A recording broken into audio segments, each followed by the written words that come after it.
नमस्कार शेतकरी मित्रांनो, शाहरुख मल्हास या शेतकऱ्यांच्या विश्वसनीय यूट्यूब चॅनलवर आपण सर्वांचे पुन्हा एकदा खूप खूप स्वागत आहे.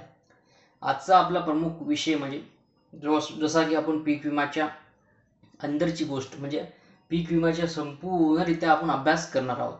तर या व्हिडिओमध्ये आपल्याला नेमकं बघायचं काय आहे की पीक विमा नुकसान भरपाई आता कशी निश्चित केली जाईल, किंवा दुसरा मुद्दा असा आहे की पीक विमा भेटण्यासाठी शेतकऱ्यांना काय करावं लागेल आणि काय करू नये, आणि बोगस पीक विमा काढणाऱ्या शेतकऱ्यांना कमीत कमी 5 वर्ष कोणत्याही शासकीय योजनेचा लाभ मिळणार नाही आहे याची त्यांनी खात्री करून घ्यावी.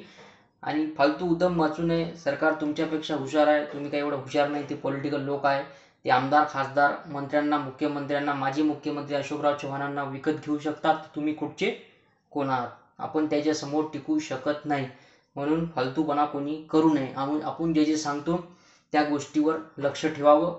पटत असेल तर तुम्ही करा, नाही पटत असेल तर आपण तर तुमच्यासाठी लढणार आहोतच. खरीप 2025च्या हंगामात उत्पादन आधारित नुकसान भरपाई निश्चित करताना महसूल मंडळ किंवा तालुक्यात पीक कापणी प्रयोगाद्वारे आलेले सरासरी उत्पादन हे उंबरठा उत्पादनापेक्षा कमी आल्यास खालील सूत्रानुसार नुकसान भरपाईची रक्कम काढली जाते. म्हणजे तुमचं जे उत्पादन आहे उंबरठा उत्पादन आणि ते पीक कापणी अहवाल याच्याद्वारे तुमचं पीक विमा नुकसान भरपाई अशीद्वारे निश्चित केल्या जाईल. ते कसं?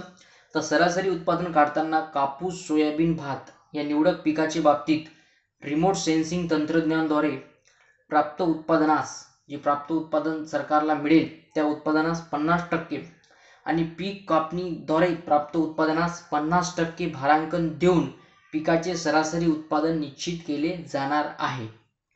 उर्वरित पिकांच्या बाबतीत पीक कापणीद्वारे प्राप्त उत्पादन गृहीत धरले जाणार आहे. उर्वरित पिकांच्या बाबतीत पीक कापणीद्वारे प्राप्त उत्पादन गृहीत धरले जाणार आहे.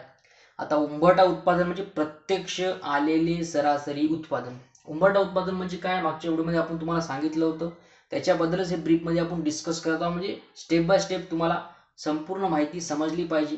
हे समजणं अतिशय गरजेचं आहे. शेती करणं, मजुराला पैसे देणं आणि फालतू तमाशा करण्यापेक्षा हे तुमच्यासाठी अत्यंत महत्त्वाचं आहे, कारण तुम्हाला समजलं पाहिजे की तुम्हाला आर्थिक मदत कशा प्रकारे होईल. तर उंबरठा उत्पादन म्हणजे प्रत्यक्ष आलेले सरासरी उत्पादन. नुकसान भरपाई रुपयात जे काही येईल त्याच्यानंतर त्याला गुणिला विमा संरक्षित रक्कम रुपये म्हणजे उंबरठा उत्पादन. तो सूत्र आहे. सूत्र आपण आपल्या हे संपूर्ण माहिती आपण डिस्क्रिप्शनमध्ये टाकून देऊ, जेणेकरून तुम्हाला वाचण्यासाठी आणि मी जे समजून सांगत आहो ते समजलं पाहिजे आणि वाचून तुम्हाला अजून ते पक्क होईल समजण्यात. विमा योजनेत सहभागी होण्याकरिता शेतकऱ्यांनी काय करावे म्हणते? अधिसूचित क्षेत्रातील अधिसूचित पिकासाठी पीक कर्ज घेतलेल्या शेतकऱ्यांस देखील या विमा योजनेत सहभाग बंधनकारक नाही.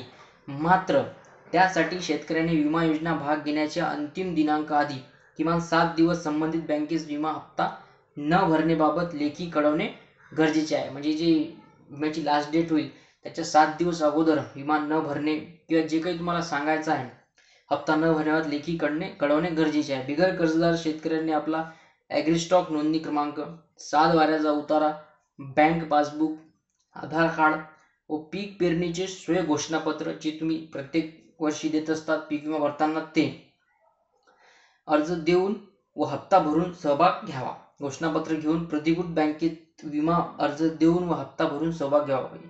बँकेतून तुम्ही भरू शकता किंवा याशिवाय कॉमन सर्व्हिस सेंटर CSC द्वारे आपले सरकारच्या मदतीने आपण विमा योजनेत सहभाग घेऊ शकता. त्याची लिंक आहे, म्हणजे त्याची वेबसाईट आहे www.pmfbi.government.in. या पोर्टलचे सहाय्य घेऊ शकता. भाग घेतलेल्या शेतकऱ्यांनंतर ई पीक पाहणी नोंद पूर्ण करावी.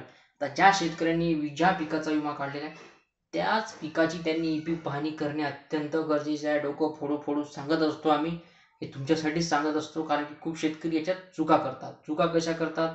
कोणी अगोदर ई पीक पाहणी करते किंवा अगोदर पीक विमा भरते, त्याच्यानंतर जे पीक विमा भरला ते पीक वेगळं असते, त्याचं क्षेत्रफळ वेगळं असते. ई पीक पाहणीच्या जे ई पीक पाहणी क्षेत्र टाकतात दुसरंच होऊन टाकते. शेतकऱ्याला तेवढं नॉलेज नाही म्हणून तो शेतकरी विखुरलेला असतो ना. पक्षात शेतकरी विखुरलेला आहे. आपल्या समाजाचा आहे म्हणते तू, त्याला मतदान द्या म्हणते, पण त्याला हे नाही समजत का शेतकरी हाच कृषीप्रधान देश आहे आपला भारत. महाराष्ट्र राज्य असो कोणतंही राज्य असो, त्याला हे नाही समजत, पण तो त्या जातीच्या आपल्या आहे म्हणते, त्यालाच मतदान करू म्हणते, पण त्याला हे नाही समजत की शेतकरी समाज किती मोठा आहे. किती किती लोक चांगले चांगले गरीब अमीर जे काय असेल ते शेतीच्या उत्पादनावर अवलंबून आहे. त्यांचं आर्थिक सहाय्य म्हणजे शेती आहे, परंतु त्याला हे समजायला खूप वेळ लागते. त्यांनी हे समजून घ्यावं की तुम्ही जातपात नंतर बघावी, पहिले आपण शेतकरी आहोत, हीच आपली एक जात आहे. खासान काय वे कमवसान नाही तर, एक सर्वात मोठाचा प्रश्न आहे.